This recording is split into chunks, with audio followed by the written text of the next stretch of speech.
اعوذ باللہ من الشیطان الرجیم بسم اللہ الرحمن الرحیم۔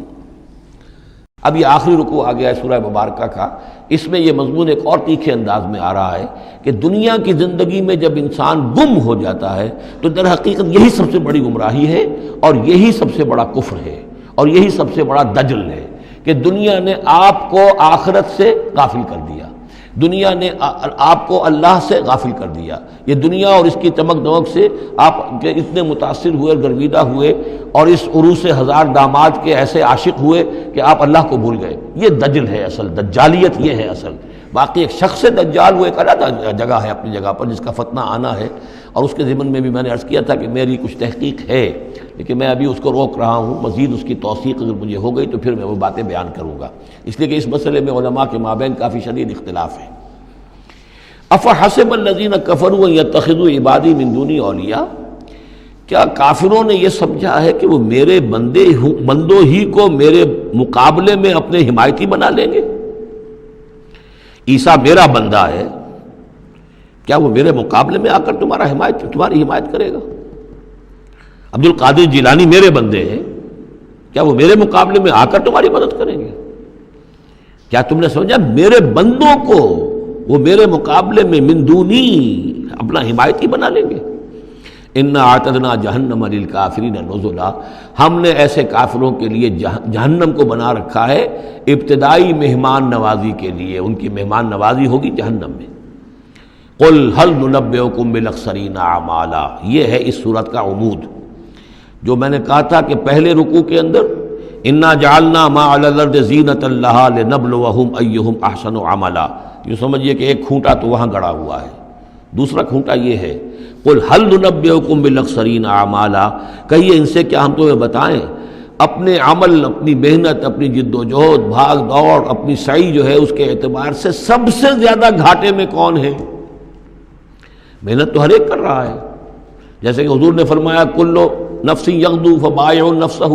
ہر انسان صبح ہوتی ہے تو اس کے بعد سے اپنے آپ کو بیچنا شروع کر دیتا ہے، اپنا وقت بیچ رہا ہے، اپنی صلاحیت بیچ رہا ہے، اپنی انرجی بیچ رہا ہے، اپنی اور ذہانت بیچ رہا ہے، شام تک بیچتا رہتا ہے اپنے آپ کو، کچھ کما کر لاتا ہے، بیچ کر اپنے آپ کو کچھ لے کر آتا ہے۔ تو یہ انسان جو ہے اس درجے اپنے آپ کو دنیا کے لیے انہوں نے بیچ دیا ہے اور ہماتن اسی کے لیے گم ہو گئے ہیں، لیکن اس بیچنے میں انہیں نفع کچھ نہیں ہے، نقصان ہی نقصان ہے۔ سب سے زیادہ خسارے میں کون ہے؟ الذین ضل سعیہم فی الحیات الدنیا، جن کی بھاگ دوڑ سعی و جہد دنیا ہی میں گم ہو کر رہ گئی، آخرت مطلوب ہے ہی نہیں۔ وہ تو ایک ضمیمہ سا لگا ہوا، مسلمان ہے، سنا ہے والدین سے روزہ رکھنا اچھا کام ہے، روزہ فرض ہے، روزہ رکھ لیا ہے، مطلوب کیا ہے آپ کا؟ اصل بات تو یہ ہے جو ضربہ سلام میں نے کل نوٹ کرایا تھا سورہ بنی اسرائیل میں، من کان یرید العاجلۃ عجلنا له فیہا ما نشاء لمن نرید ثم جعلنا له جہنم یصلاها مذموما مدحورا ومن اراد الآخرۃ وسعى لها سعیها وهو مؤمن فاولئک کان سعیهم مشکورا۔ طالب دنیا ہو یا طالب آخرت ہو، طے یہ کرو، طالب دنیا طالب آخرت کے لیے بھی اللہ تعالیٰ کلن نمد ہؤلاء وہؤلاء من عطاء ربک، دنیا میں اسے ہمیں رکھنا ہے، کھانے پینے کا بندوبست کرے گا، یرزق من حیث لا یحتسب، یہاں سے دے گا جہاں سے تمہیں گمان تک نہیں ہوگا، لیکن تم پہلے طے کرو تم طالب دنیا ہو یا طالب آخرت ہو۔ اور سب سے زیادہ گھاٹے میں وہ ہے من قل هل ننبئکم بالاخسرین اعمالا الذین ضل سعیہم فی الحیات الدنیا وہم یحسبون انہم یحسنون صنعا، اور وہ سمجھ رہے ہیں کہ اب تو بڑے کامیاب ہیں، میری ایک فیکٹری تھی اب میرے 3 مل لگ چکے ہیں، میں نے فلاں یہ تھا میں نے اب اتنی جائیداد بنا لی ہے، میرے اتنے ایسٹس تھے اور سال بسال گنتی کر کے ہم تو کامیاب ہو رہے ہیں۔ وہ سمجھتے ہیں کہ ہم کامیاب ہیں، ہماری محنتیں برابر ہو رہی ہیں، ہماری یہ دن رات کی کوشش جو ہے وہ نتیجہ خیز ہو رہی ہے۔ اولئک الذین کفروا بآیات ربہم، یہ وہ لوگ ہیں جنہوں نے اپنے رب کی آیات کا انکار کیا، چاہے کہتے ہوں کہ ہم اللہ کو مانتے ہیں، قرآن کو مانتے ہیں، لیکن حقیقتاً اگر طالب دنیا ہے تو گویا کہ وہ اللہ کی آیات کا انکار کر رہا ہے۔ اللہ تو کہتا ہے اصل زندگی وہ ہے،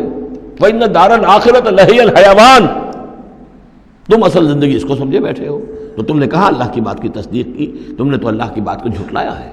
اولئک الذین کفروا بآیات ربہم ولقائہ فحبطت اعمالہم، یہ جو جھوٹی پھوٹی کوئی نیکیاں کرتے ہو اپنے دل کی تسلی کے لیے، جھوٹے تسلی دینے کے لیے، کوئی مسلی کھلا دیے، کوئی غریبوں کا کام ہو گیا، کوئی کسی کے لیے، یہ نیکیاں ہمارے ہاں قطعاً ان کی کوئی حیثیت نہیں، ان کے سارے اعمال اس قسم کی نیکیاں حبط ہو جائیں گی۔ فلا نقیم لہم یوم القیامت وزنا، تو اس دن ہم ان کے لیے قیامت کے دن جو ہے کوئی ان کا وزن قرار نہیں دیں گے، یا ان کے اعمال کو تولیں گے ہی نہیں۔ اعمال تو ان کے تلیں گے جن میں ایمان ہو، جن میں ایمان ہی نہیں ان کا اعمال کیا تلنا ہے؟ فلا نقیم لہم یوم القیامت وزنا۔ اب یہ ہے دو مقامات جو میں نے کہا ہے کہ ایک کھوٹا وہاں، ایک کھوٹا یہاں، اسی لیے ابتدائی آیتیں اور آخری آیتیں سورہ کہف کی خاص طور پہ دجالی فتنے سے محفوظ رہنے کے لیے ان کو یاد رکھا جائے، ان کو پڑھا جائے، اور یہ کہ اللہ توفیق دے تو ہر جمعے کو سورہ کہف کی تلاوت کی جائے۔ درمیان میں پھر میں نے بتایا تھا زینت کا لفظ آیا، ترید و زینت الحیات الدنیا، کچھ اور آگے چل کر المال والبنون زینت الحیات الدنیا، تو یہ زینت دنیا اور زیبائش اور آرائش، اور یہ تمہیں اپنے اندر گم کر لیتی ہے، تمہیں نہ خدا کی ہوش ہے نہ آخرت کی ہوش ہے۔ ذالک جزاؤہم جہنم، یہ وہ لوگ ہیں کہ جن کا بدلہ جہنم ہے، بما کفروا، بسبب اس کے کہ انہوں نے کفر کیا، واتخذوا آیاتی ورسلی ہزوا، اور انہوں نے میری آیات اور میرے رسولوں کو ٹھٹھا سمجھ لیا۔ رسول آ کر یہ کہہ رہے ہیں کہ اصل زندگی وہ ہے، یہ سمجھتے نہیں یہ ہے، مان لیا ہوگی آخرت، چلو دیکھا جائے گا، کچھ نہ کچھ تو ہے نا، کچھ نیکیاں بھی ہم نے کر رکھی ہیں اور کچھ بہرحال ہمارے بچانے والے بھی ہیں، ہم سب بھی جو ہیں آخر حضور نے شفاعت ہماری کر ہی دینی ہے۔ جیسے یہودی کہتے تھے کہ ہم تو یہودی ہیں تو ہم تو اللہ کے بیٹوں کے مانند ہیں، چہیتے ہیں، لاڈلے ہیں۔ اب وہ آخری حصہ ان الذین آمنوا، جب ان کفار کی کیفیت یہ ہے، اور کفار سے مراد یہاں پر وہ منکر نہیں ہے، وہ کفار ہیں جو حقیقت کے اعتبار سے طالب دنیا بن گیا، چاہے اس نے لیبل اسلام کا لگا رکھا ہو، مسلمانوں کا وہ بہت بڑا لیڈر ہو، قائد ہو، کچھ بھی ہو، جو طالب دنیا ہے فی الواقع وہ ہے در حقیقت کی جو اصل کافر ہے، جس کو کہ ایک بزرگ کا قول جو ہے بہت عرصے بعد آج مجھے یاد آیا ہے کہ جو دم غافل سو دم کافر۔